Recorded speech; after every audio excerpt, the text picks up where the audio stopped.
Hello everyone. हमने पिछली class में जैन साहित्य की विशेषता और स्वयंभू और पुष्य तंत्र के बारे में पढ़ा था।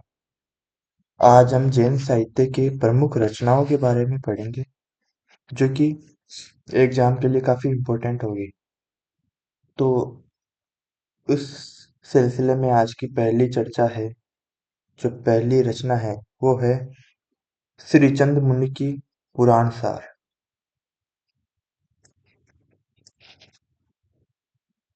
श्रीचंद मुनि की पुराण सार। श्री धर्मसुर की जम्बू स्वामी राग। श्री धर्मसुरी की जम्बू स्वामी राग पहली रचना या दूसरी रचना। तीसरी रचना है अम्बदेव सूरी की है संगपति समरा रास। अम्बदेव सूरी की है संगपति समरा रास।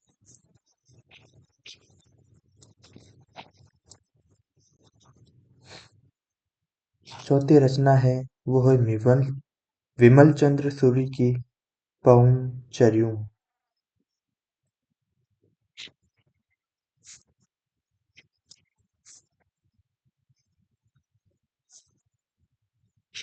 पौंचर्यू। और फिर पांचवी रचना है जिन पदम सूरी की धूलिबद्ध फागु। जिन पदम सूरी की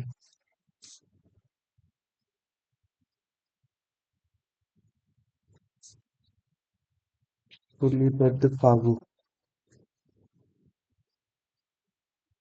भुवन तंग सूरी की है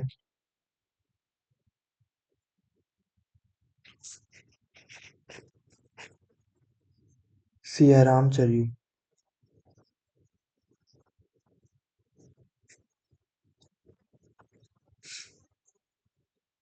फिर सातवीं है अभयदेव सूरी की जय तिहुआ।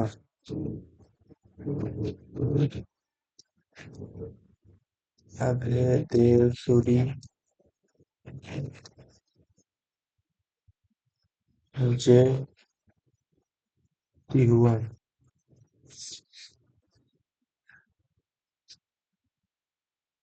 आठवीं है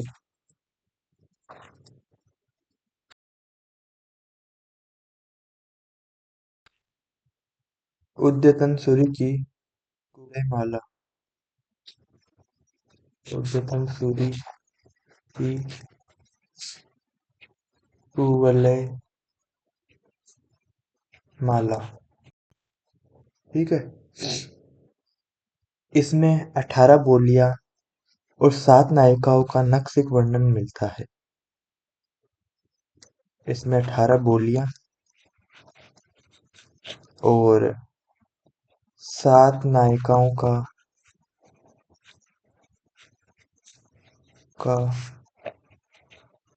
नक्शिक वर्णन मिलता है। इसमें 9वां जो है वह है सोम पर्व सूरी की कुमारपाल प्रतिबोध।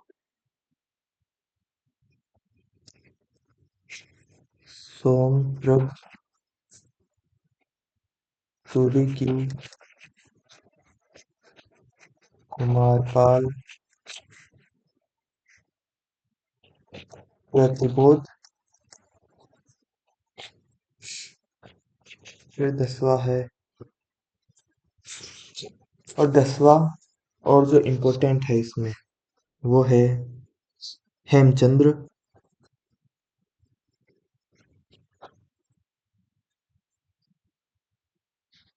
हेमचंद्र की रचना इसमें है वो है इनके बचपन का नाम जो था वो था चंगदेव। इनको कलिकाल सर्वज्ञ भी कहा जाता है। जैन परंपरा का शंकराचार्य भी कहा जाता है। इनकी कुछ रचनाएं हैं जो कि काफी फेमस है, जैसे कलिकाल सर्वज्ञ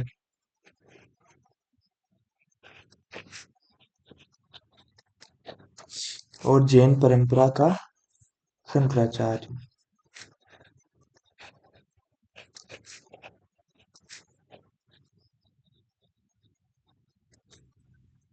ठीक है।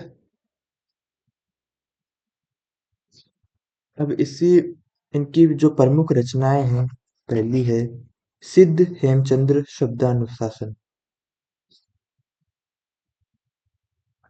सिद्ध हेमचंद्र शब्दानुशासन।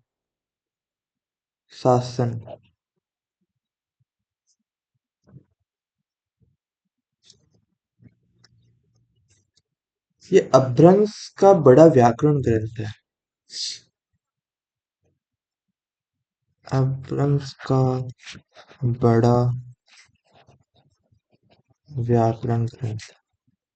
इसको ऐसे याद रख सकते हैं कि सिद्धों की जो रचना है वो अपभ्रंश में मिलती है, और हेमचंद्र ने लिखी है शब्दानुशासन। शब्दानुशासन व्याकरण का ही ग्रंथ हो सकता है, तो ऐसे याद रख सकते हैं ये अपभ्रंश का बड़ा व्याकरण ग्रंथ है, सिद्ध हेमचंद्र शब्दानुशासन। दूसरा मिलता है देसी नाम माला कोश। देसी नाम माला कोश। इसमें देशज शब्दों का कोश मिलता है, देशज शब्दों का कोश।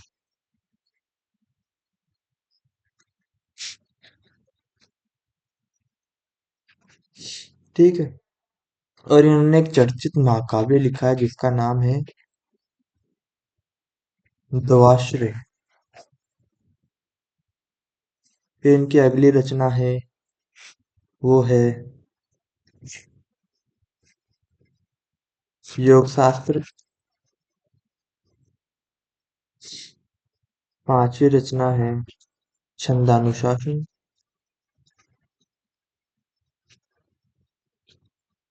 जो छठी रचना है कुमारपाल चरित्र।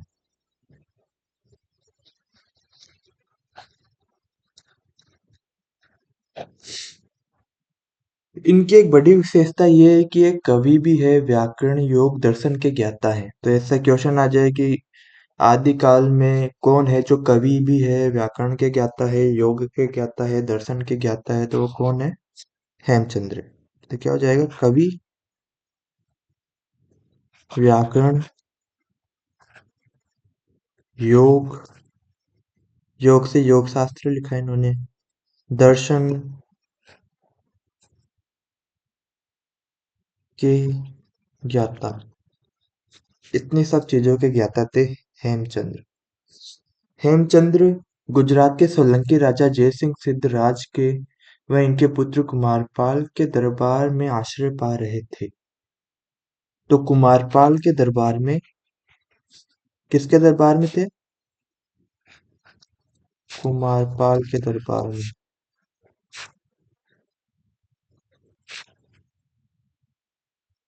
दरबार में इसीलिए तो इन्होंने कुमारपाल चरित्र लिखा। और जो कुमारपाल प्रतिबोध है सोम प्रभु सूरी की, वो भी इन्हीं के दरबार में थे। इन्होंने ये रचना लिखी। सोम प्रभु सूरी की कुमारपाल जो प्रतिबोध है, ये प्राकृत और संस्कृत में रचित गद्य पद्य में रचना है। ये प्राकृत व संस्कृत में रचित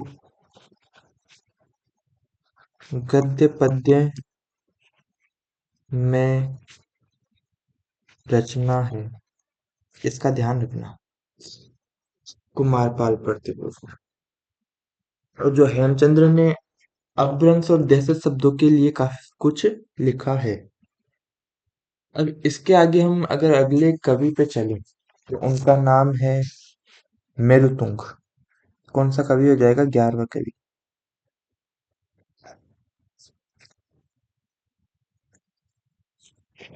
मेरुतुंग की रचना है प्रबंध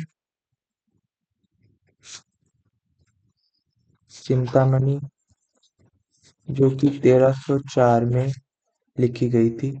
इस ठीक है। मैत्रेय ने संस्कृत रचना भोज प्रबंध के आधार पर इस ग्रंथ का निर्माण किया है। प्रबंध चिंतामणि में प्राचीन राजाओं का आख्यान भी मिलता है। ठीक है। तो इसका आधार ग्रंथ क्या है प्रबंध चिंतामणि का?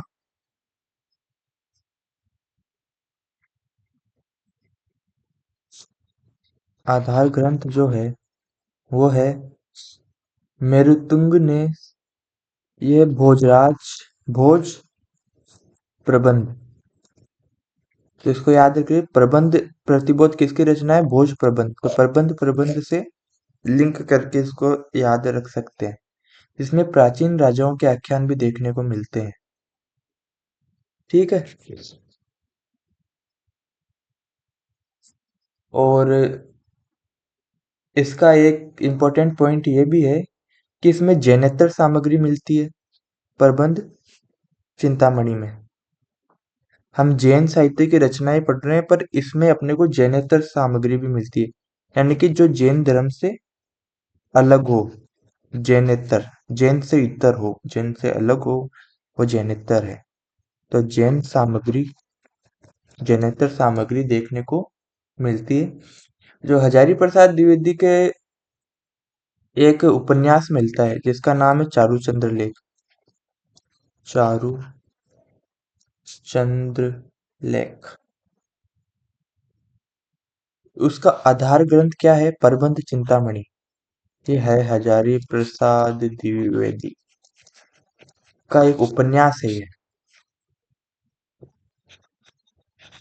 चारूचंद्र लेख में इन्होंने प्रबंध चिंतामणि को आधार बनाया मेरुत्व की। तो ऐसा पूछ सकते हैं कि हजारी प्रसाद द्विवेदी ने कौन सी आदिकालीन रचना को आधार बना के चारूचंद्र लेख रचना लिखी? या ऐसा पूछ सकते हैं कि हजारी प्रसाद द्विवेदी ने आदिकाल की प्रबंध चिंतामणि को आधार बनाकर कौन सा उपन्यास लिखा? तो इसका आंसर हो जाएगा चारूचंद्र लेख। ठीक है। ये इसकी आज की 11वीं रचना थी। अब जो इम्पोर्टेंट हमारा 12वां आदिकालीन जैन साहित्य का कवि है वो है धनपाल। धनपाल की एक रचना फेमस है, वो है भविष्यत कहा। जिसके पास धन होगा वो भविष्य कह सकता है, इसको ऐसे याद रख सकते हैं। भविष्य उसी के हाथ में है जिसके हाथ में धन है, इसको ऐसे याद रख सकते हैं। और जो कि सही भी है, जिसके हाथ में धन है उसी के हाथ में भविष्य है। धन के लिए तो पढ़ाई चल रही है इतनी, वरना खुश तो हम ऐसे भी है। 13वीं जो आज के हैं वो कवि वो है आशगु कवि। ये जैन कवि है जिन्होंने दो रचनाएं लिखी है, जीव दया रास, और दूसरी है चंदन बाला रास। इसका जो समय है वो 1200 ईस्वी है। दो रचनाओं का समय आया है अभी तक। एक तो प्रबंध चिंतामणि मेरुतिंग की, जो कि 1303 है, और दूसरा है चंदन बाला रास जो कि है 1200। इन दोनों रचनाओं का ईयर ध्यान रखना है अपने को। ठीक है।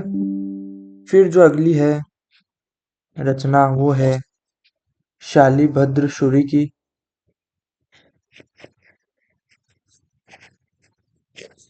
शालिभद्र शुरी की भरतेश्वर बाहुबली रास।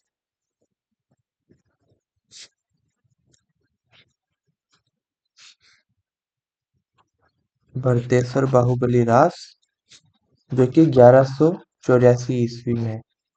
अब भरतेश्वर बाहुबली रास को पहली रचना किसने माना है हिंदी की? वो है गणपति चंद्रगुप्त। तो गणपति चंद्रगुप्त ने भरतेश्वर बाहुबली रास को पहली रचना माना है। ये कोष्टक में लिख सकते हैं अपन कि गणपति चंद्रगुप्त ने इसे हिंदी की पहली रचना माना है। ठीक है। ब्रैकेट को करो क्लोज। और इनकी रचना कौन सी थी जो इन्होंने हिंदी साहित्य के इतिहास पे लिखी थी? वो है हिंदी साहित्य का वैज्ञानिक इतिहास। और शालीभद्र सूरी की दूसरी रचना है पंच पांडव रास। और जो तीसरी रचना है वो है बुद्धि रास। ठीक है। 5 पांडवों में बुद्धि थी तो भरतेश्वर बाहुबली रास। ऐसे इसको याद रख लेंगे। तो शालीन व्यक्ति में ही बुद्धि होती है, पंच पांडव और भरतेश्वर बाहुबली रास, ऐसे हम इसको याद रख सकते हैं। शालीभद्र, शालीन और भद्र व्यक्ति में ही बुद्धि होती है, इसको ऐसे याद रख लेंगे। पंच पांडव और भरतेश्वर बाहुबली रास, ये इसको भी कोई लॉजिक बना सकते हैं या इसको डायरेक्ट याद कर सकते हैं। फिर अगली रचना है, वह है 15वें नंबर की। श्री चंद मुनि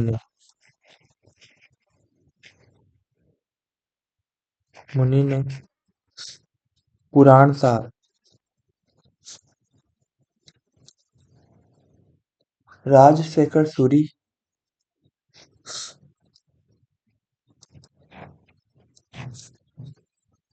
16वें नंबर पर है राजशेखर सूरी। इन्होंने बसंत विलास फागु और नेमिनाथ फागु नाम से रचना लिखी है। अब 17वीं रचना है, वो है हरिभद्र सूरी की।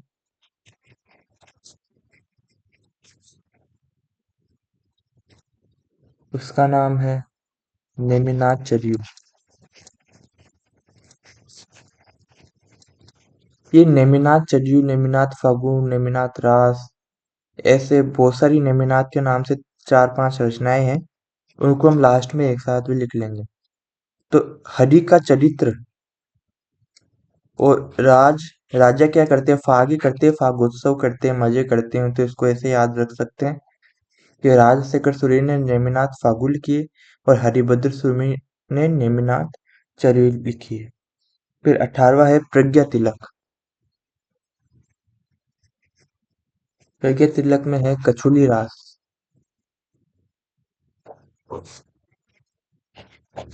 जो प्रज्ञा जो है वो कछुए की तेज थी। कछुए और खरगोश की लड़ाई में की रेस में कौन जीता था? कछुआ। कोई उसके पास प्रज्ञा थी कि हमने को लगातार चलना है और लगातार तैयारी करनी है। आपके लिए भी यही मेरी एडवाइस रहेगी कि कछुए की चाल से चलो। ऐसा नहीं कि आज 5 मिनट पढ़ लिए फिर रिलैक्स हो गए 1 महीना, फिर थोड़ा सा पढ़ लिए फिर रिलैक्स हो गए, ऐसे नहीं। थोड़ा थोड़ा पढ़ो, रोज रोज पढ़ो, कछुए की तरफ पढ़ो। कछुए की प्रज्ञा लाओ अपने आप में, जिसकी वजह से आपको सफलता जरूर मिलेगी। फिर है जोइंदू। 19वें नंबर पर है जोइंदू। जोइंदू की जो रचना है वो है परमात्म प्रकाश। और दूसरी है योग सार। और जो योग शास्त्र जो अपन ने लिखी थी वो किसकी थी? वो थी हेमचंद्र की। ठीक है, इसको ध्यान रखना, योग सार और ये वाला। और दोहा छंद की विधिवत शुरुआत किससे मानी जाती है?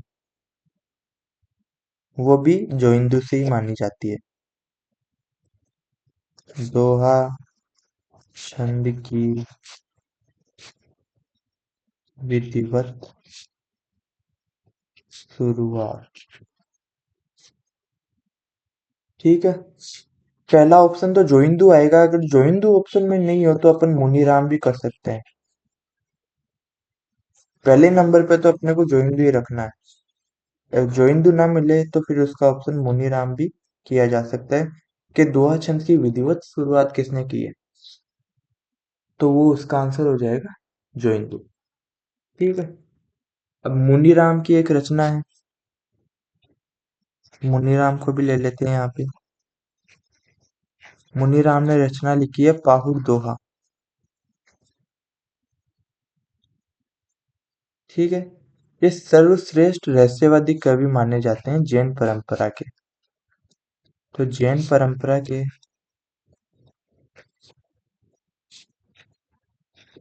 सर्वश्रेष्ठ रहस्यवादी कवि।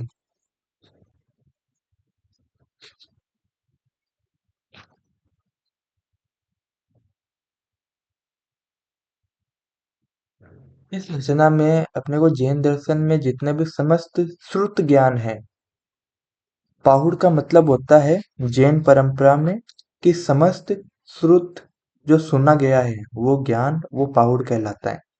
तो मुनीराम ने पाहुड़ दोहा लिखी है, सुना गया दोहा। ठीक है। अब 21 से जो अपने रचनाकार है वो है देवसेन। देवसेन की रचनाएं जो अपने को मिलती है वो है श्रावकाचार। श्रावकाचार 1933 ईस्वी में मिलती है, जिसमें अपने को ग्रस्त रहते हुए जैन धर्म के नियमों को कैसे मानना है, कि जैन धर्म के जो श्रावक है उनका आचार व्यवहार कैसा होना चाहिए, उसको आधार बनाकर देवसेन ने रचना लिखी है। तो इसको कोष्टक में लिख लो कि ग्रस्त रहते हुए जैन धर्म के नियमों को कैसे माने। जैन धर्म के नियमों को मानना। ठीक है। ये इनकी पहली रचना है। दूसरी रचना है, ये पहली हो जाएगी। दूसरी है नए चक्र। तीसरी है व्रत नए चक्र, जिसका एक नाम है दब सहाय प्रयास, और अगली रचना है या इसी का नाम है द्रव्य स्वभाव प्रकाश। ठीक है। और यही इनकी प्रसिद्धि का आधार ग्रंथ है।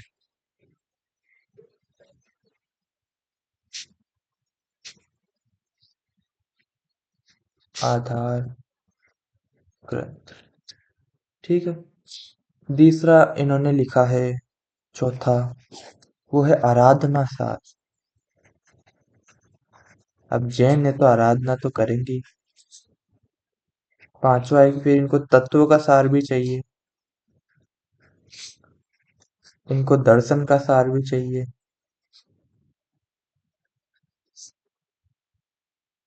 सातवां है फिर इनको भाव का संग्रह भी करना पड़ेगा। और आठवां है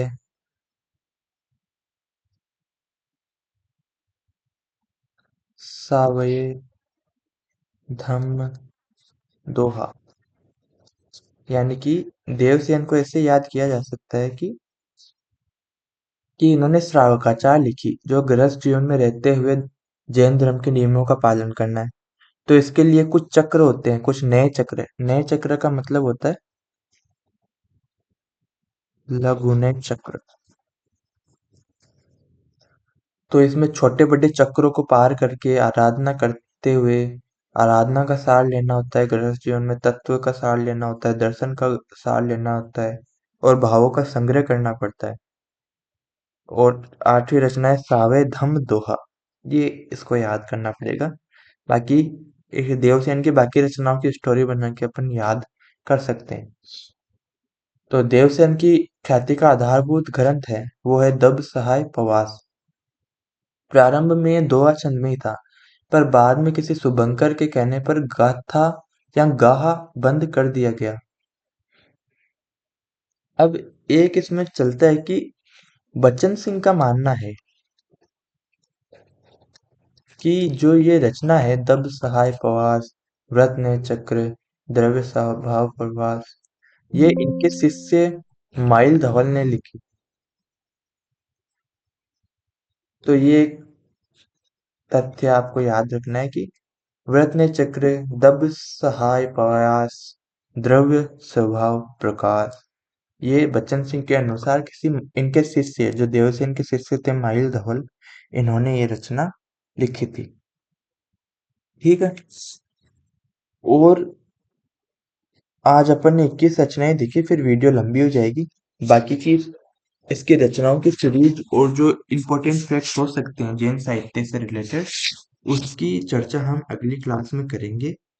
आई होप कि आपको ये चीजें समझ में आ रही होगी। नहीं समझ में आ रही तो कमेंट में मेरे को बताना। और बाकी की जैन साहित्य की रचनाएं हैं वो हम अगली क्लास नेक्स्ट पार्ट में कर लेंगे। Thank you.